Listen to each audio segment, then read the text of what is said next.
I'm the same class right here. Oh, you're done. Smart. Ну, я думаю, мушки больше, ну, мушку я хотела, чтобы ты как не приехала.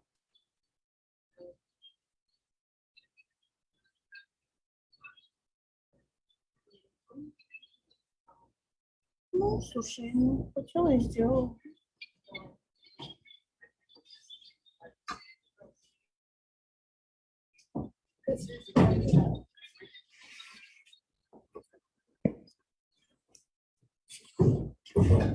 Алло?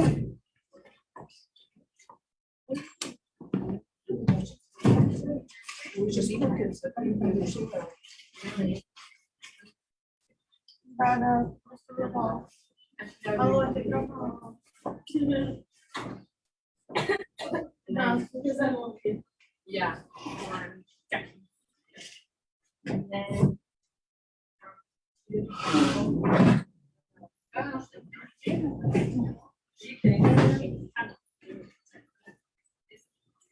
Она должна была быть на белую,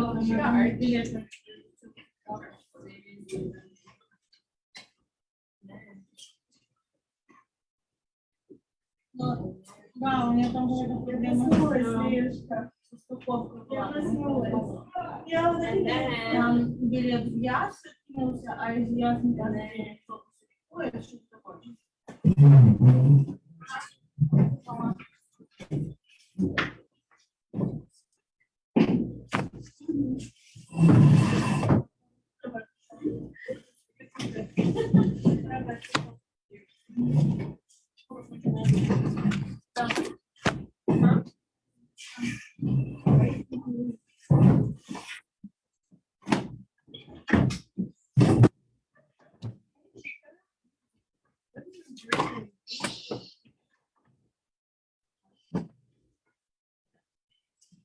well, look at who it is.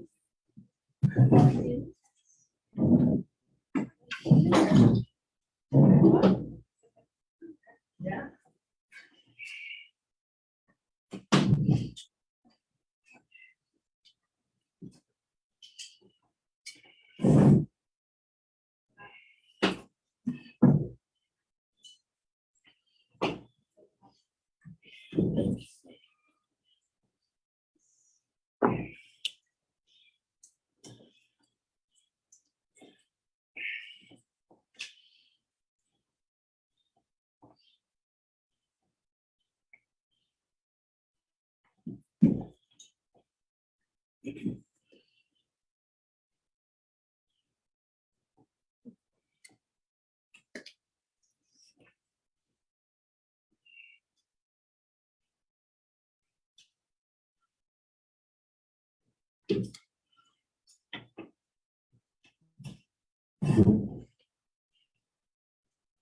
Okay, getting started in a second.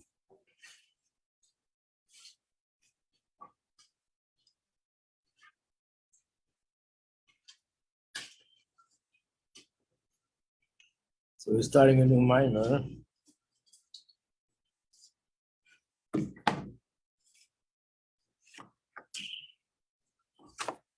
Give this out, someone could pick it up.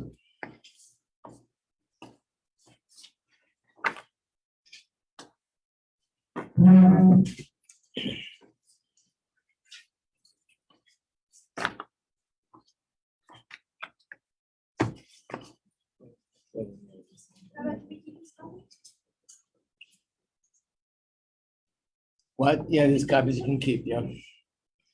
By the way, any of my more that you want a copy of, I have copies downstairs that you can keep. Anybody that wants can pick one up in the office. Good morning, Sarah.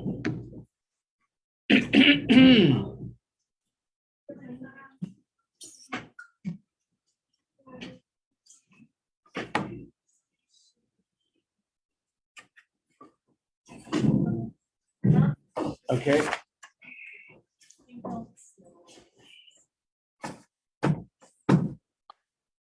This mimer begins with the words Kol Yisrael Yesh Lam Chelik Leilam Haba. It's a Maimon that the Rebbe said in the year Tavshin Lamed Gimel, which is exactly 50 years ago.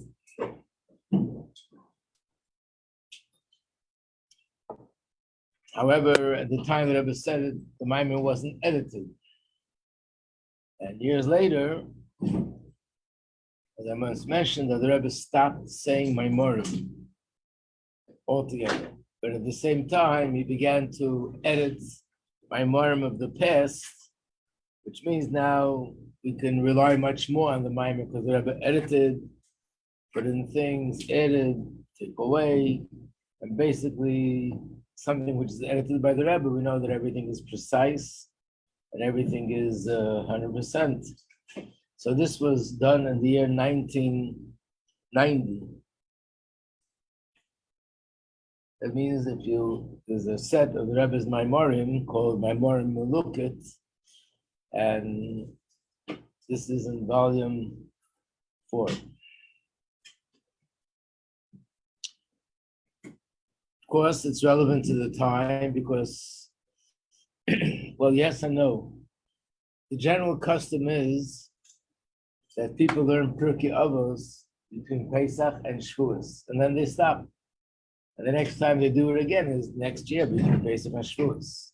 In the Alter Rebbe Siddur, it says there's some people that have a custom to learn it even after Shavuos until Rosh Hashanah. In Chabad and Lubavitch, the custom was, as far as I remember, only from Pesach to Shavuos. Then one year, it was somewhere in the 70s, I don't remember what year exactly, the Rebbe said it would be a good idea to learn it also from Shavuos until Rosh Hashanah. Even though there's more than 6 weeks, so you learn it for 6 weeks. When you finish, you start again. You finish, you start again until you come to Rosh Hashanah. And we know that every chapter of Pirkei Avos, we start with this Mishnah, Kol Yisrael Yesh Lam Chelek Al Mabah. The Mishnah itself, you have in the booklet on page 26. And where does it come from? It comes from Gemara Sanhedrin. On page 26, you can see the actual Mishnah. It's the same words as in our Mishnah. Kol Yisrael every year has a share in the world to come. And apparently this is something so basic, so fundamental, that the Rebbe chose this to be one of the 12 psukim. Once you learn this mimer, we'll understand a little bit why. You could just think about it for a little bit, that the Rebbe chose that children should learn by heart and recite whenever they get together 12 things from Torah. Some of it is from Chumash, some of it is from Torah Sheba'al Peh, some of it is from Tanya. So imagine you have to choose from everything that's available in the entire Torah. What do you choose? There's no question that Rebbe obviously chose 12 passages which are central and fundamental, and they sort of include everything else in one way or another. So one of them is these words, Kol Yisrael Yesh Lam Chelek Al Mabah. Every year has a share in the world to come. Like it says, Shenemar V'amech Kulam Tzadikim. I'm looking at the Gemara right now on page 26. It says, your people are all righteous, all Yidden are Tzadikim. Then it says, La'olam Yirshu Eretz, forever they will inherit the land. So the land here is referring to Olam Haba. Then it says, Neitzim Atoy, every Yid. This is sort of the reason why everyone will inherit the land. Because every Yid is a branch of my plantings. Hashem says, every Yid is a branch of my planting. And my siyada is spar. It's my work that I take pride in. And the Maimer is on this Mishnah. So the Maimer begins like this. The meaning of Olam Haba in this Mishnah is the world of Tchias HaMeisim. Olam Haba itself, literally, the meaning is the world to come. And what is it referring to? It depends. Sometimes it's referring to Gan Eden, which means that after a person lives their life in this world, and in the Neshama, the soul goes to Gan Eden, to a higher world. So that's called the world to come, because it comes after this lifetime. Then there's another interpretation that Olam Haba means the world to come, means the world will be living in, and the life will be living in the times of Mashiach. And again, that could also be, generally speaking, the times of Mashiach. And then there's a possibility that the word Olam Haba means specifically the time of Tchias HaMesim. So the Rebbe says in this Mishnah, how do you know which one it is? In each place, you take a look at what context it's being said. In this Mishnah, when it says every Yid has a share in the world to come, it's referring to the world of Tchias HaMesim.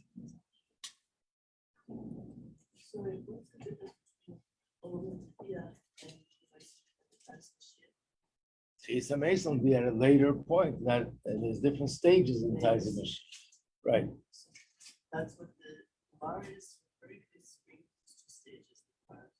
No, the Gemara is bringing the two stages. The Gemara is saying that when it comes to the stage of Tchias HaMesim, every Yid will be part of it. Every Yid will be brought back to life and will be part of that experience. Yeah.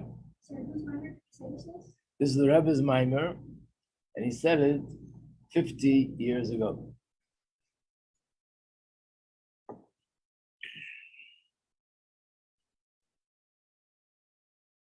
We can also see this from the continuation of the Mishnah. After it says that every Jew has a share in the world to come, then it says, and these are the ones that have no share in the world to come. And the first thing that he mentions is the one that says that he doesn't believe that the dead will come back to life. What's the reason why this person doesn't have the Olam Haba? So the Gemara says, because it's Mida Keneged Mida. We know that everything in Torah is measure for measure. So being that this person denies and doesn't believe in Tchias HaMesim, therefore he himself won't merit to have Tchias HaMesim Mida Keneged Mida. But then it says, so before we go further, I just want to bring out a little bit what's the Maimon is going to explain the following. Actually, when you look at the Mishnah, we'll see a list of people that don't have Olam Haba. That when they violate certain things in Torah that are so severe, they actually lose their share in the world to come.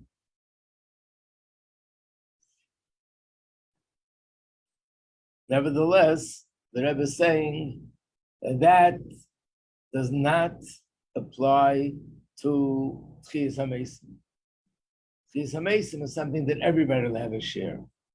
So I just thought, in order to appreciate more what the Rebbe says, I just want to go over briefly, not what it says in the Mishnah, but what it says in the Rambam, which is based on the Mishnah.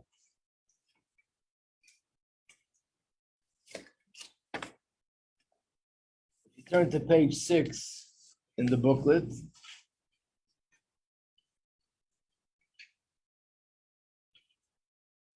So before we even begin, because it's pretty scary, all the things that are written here, but first of all, of course, it only applies to someone who was raised with Torah mitzvahs. That's someone who never had the opportunity to be taught. That's number one. And second of all, it only applies to someone who never did tshuva on this. And even then, we'll see what the Rebbe says, which is different than the way most people think.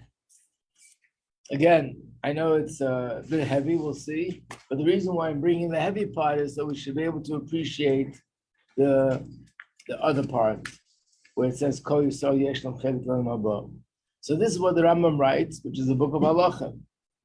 The following individuals do not have a portion of the world to come. Rather, their souls are cut off. They are judged for their wickedness and sins forever.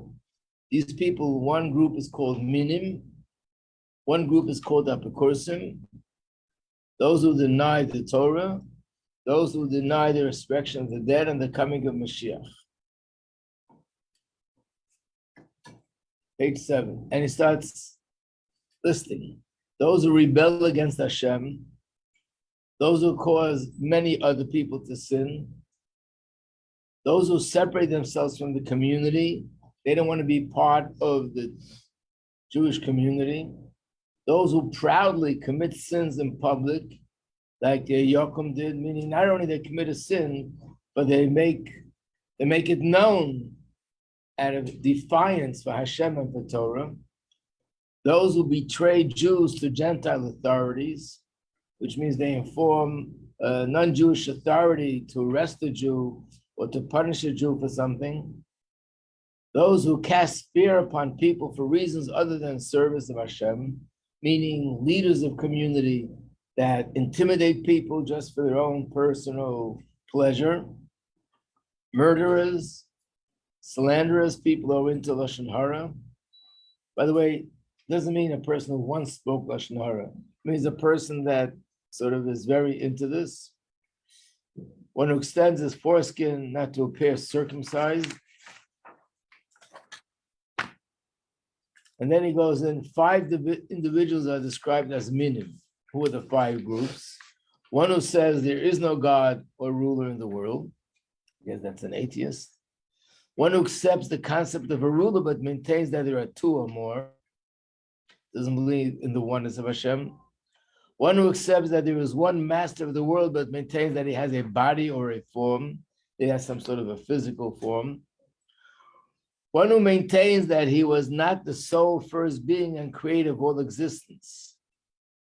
And one who serves a star, constellation, or other entity, that it should serve as an intermediary between him and Hashem.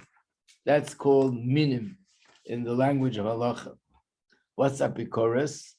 Apikoros is next page. 3 individuals are described as apikoros. One who denies the existence of prophecy and maintains that there is no knowledge communicated by Hashem. He doesn't believe that Hashem speaks to people.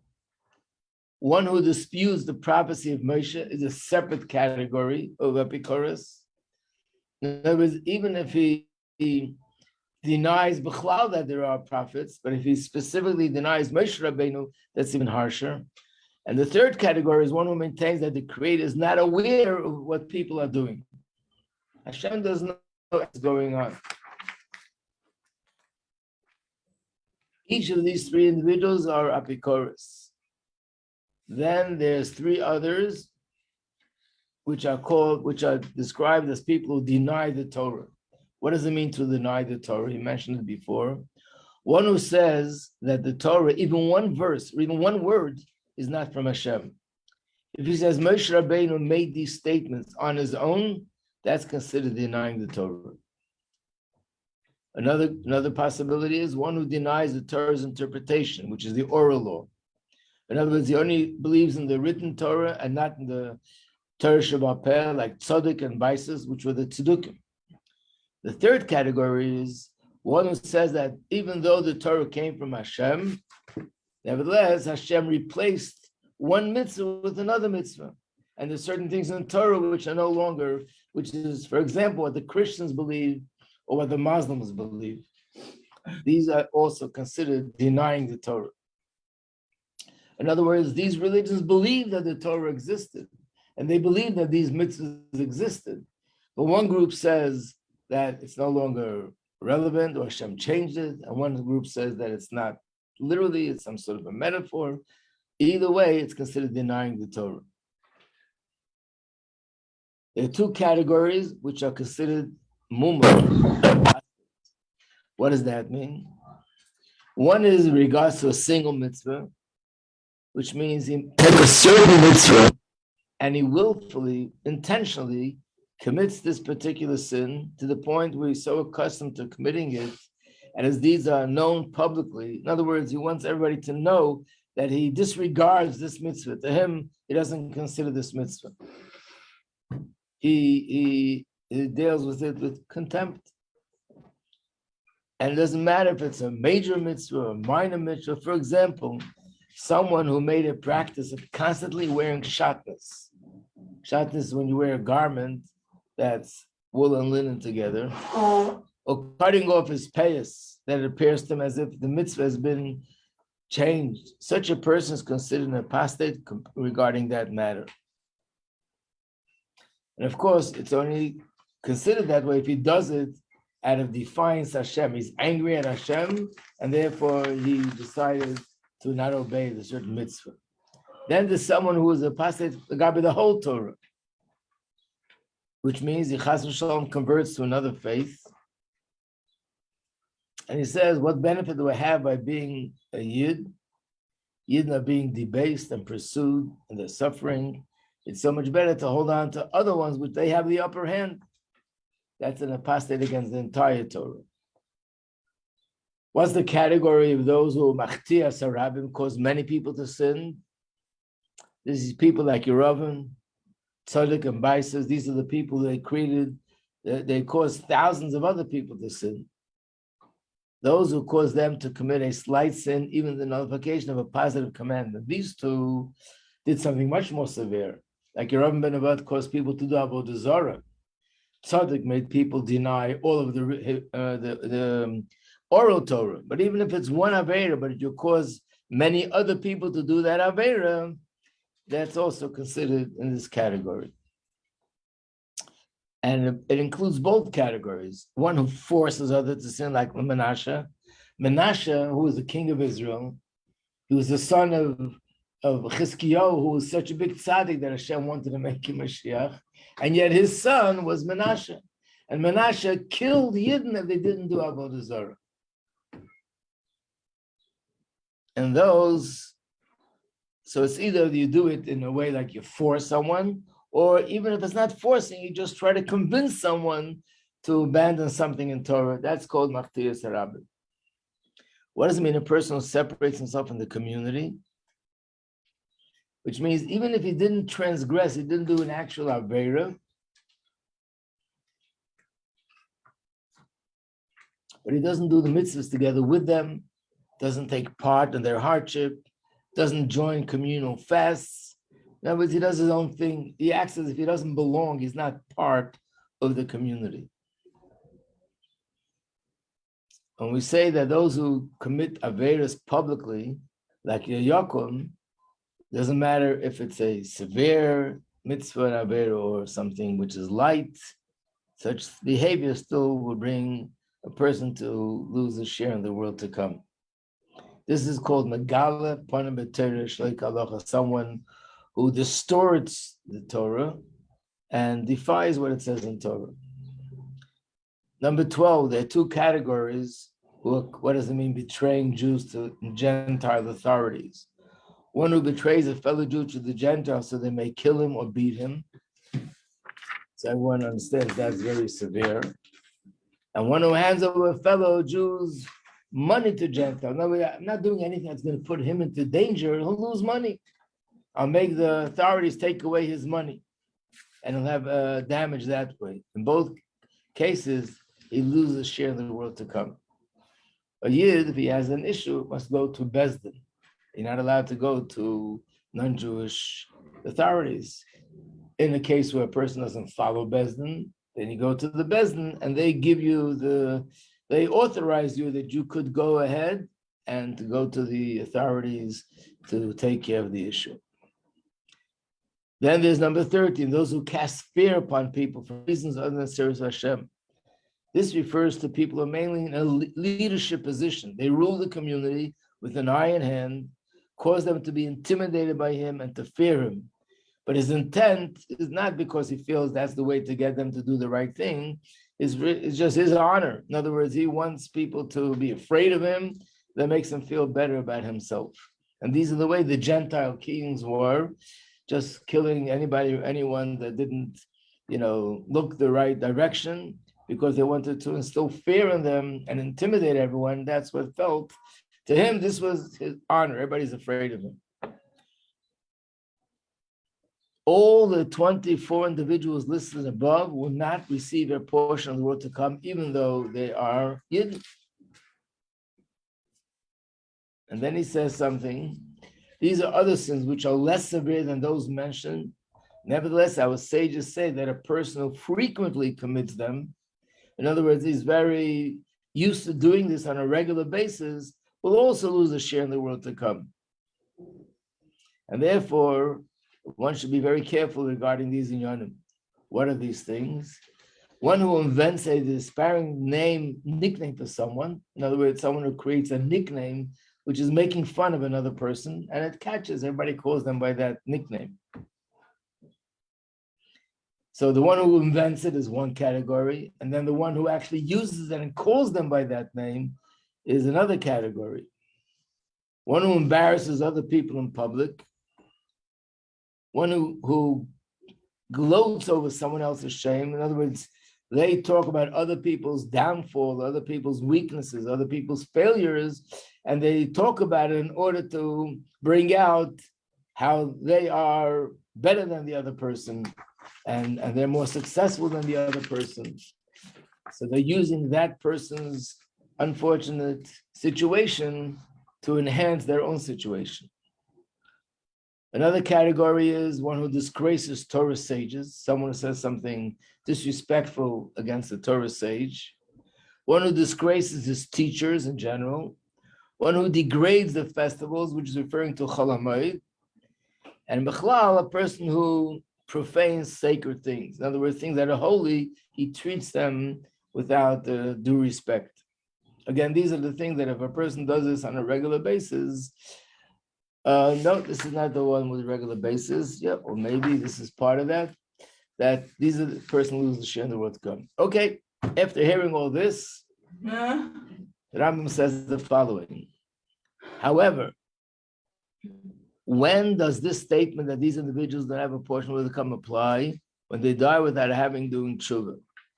If such a person does tshuva of his deeds and dies as about tshuva, he will merit the world to come, for nothing can stand in the way of tshuva. Even if he denies God's existence throughout his entire life, and he does tshuva the final moments before he passes away, he merits a portion of the world to come. Like it says in the pasuk, Shalom, Shalom, L'Rachiv V'La'Karev, Omer Hashem Rufasi. Hashem says, I will heal those that are close and those that are far. Then he says one more thing, any wicked person, an apostate, or the likes who repents, whether he does it openly, in a revealed manner, or privately, will be accepted as implied by the other pasuk, where it says, Shuvu Banu Shevavim, which means even if one is still faithless, which means on the outside, it doesn't look like he changed, but inside, privately, he did tshuva, the tshuva is accepted, and everything it says above, it doesn't apply. After reading this, then we go into what the Rebbe says, that nevertheless, after everything's said and done, every single yid, even all the people that I mentioned here, they'll all have Tchias HaMesim. Okay, but they'll stay in Gehenna until then. What? But they'll stay in Gehenna until then. If they Not necessarily. We don't know exactly what's going on up there, but the Tchias HaMesim for sure they'll all have. So I just want to give. There's a long explanation where the Rebbe gives the explanation, and the Rebbe brings clearly that it's not his own innovation. Brings the sources for it, and of course everyone will try to choose that pirush which they love best. Because I remember once we had a student here years ago that her grandmother passed away, and shortly after that she was learning one of these missions. I guess she read it on her own somewhere, and she was pretty much beside herself. And she said that that means that she'll never see her grandmother again. I told her what the Rebbe says, that every single yid, first of all, it doesn't even apply to a person who was never raised with Torah mitzvah. Doesn't even begin to apply. Can't apply. These are people that Hashem put them into a situation where they didn't even have any choice. They didn't choose where to be born and to which parents to be born. So how could they be guilty of such a thing? Chas v'sholom. But in general, I said even someone who is guilty, which means they had the proper education and they knew everything, and there weren't other reasons, a mental or emotional reason that caused them to be this way. Nevertheless, even those people will have olam haba. We'll soon explain why. And I explained what the Rebbe says, and she was calmed down. Then she went away to another place for Shabbos in another neighborhood. She came back to Shabbos, I think she was Muncie. She came back, she was shaking all over again. She came to this family and she told them what she learned. And they said, this is nonsense. In Chabad, they just want to make you feel good. They're lying to you. You'll never see your grandmother ever again. So some people have a certain pleasure in, like, the more severe you can make it, the more horrible you can make it, the more painful you can make it. It sounds more, I guess, more spiritual. Yeah, more from. How does the Rebbe explain it? So again, the Rebbe brings the sources. One of the famous sources is Medrash Shmuel, which is one of the early commentators on Pirkei Avos. And basically, the explanation is, it's like saying to someone, if you do this and this, it's something which can kill somebody, chas v'shalom. It's something which is so dangerous that it can cause a person to die. But thank God, we have medicine. They can do surgery, and through that they can heal the person. So in other words, if a person had a certain condition with their heart, with their liver, with their kidneys or something, in fact, hundreds of years ago, that's what happened. But today, Baruch Hashem, we have medicine, so it can turn around. That's what it means, that these mitzvahs and these averos themselves in their own right are so severe that they make a person lose their share in the world to come. But being that every yid is Hashem's creation, Hashem is eternal, the neshama is eternal, Hashem wouldn't allow the neshama to get lost. So ultimately, in different ways, a person could return. It ever goes through the list. First of all, through tshuva. Second of all, even if a person didn't do tshuva, there are things that happen after the person passes away, that the person goes through certain things, when that corrects the neshama. And then there's other things where it's brought down in Gemara, how one tzaddik could help other people through their tefillah and through their other things that they do to correct the neshama. In other words, it's not something we can go on one foot, but there's a list of things which the Rebbe brings, and for each thing, the Rebbe brings the source in Gemara or Chazal, where it comes out that there are things that they could bring a tikkun to the neshama. It could correct the neshama.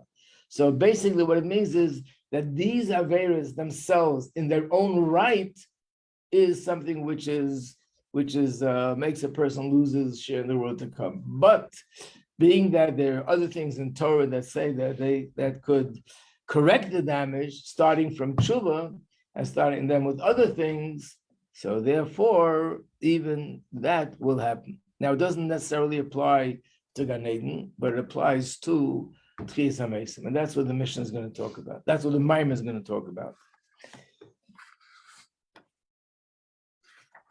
So we're on the neshamas until then. Where they are, how do you figure out where we are down here?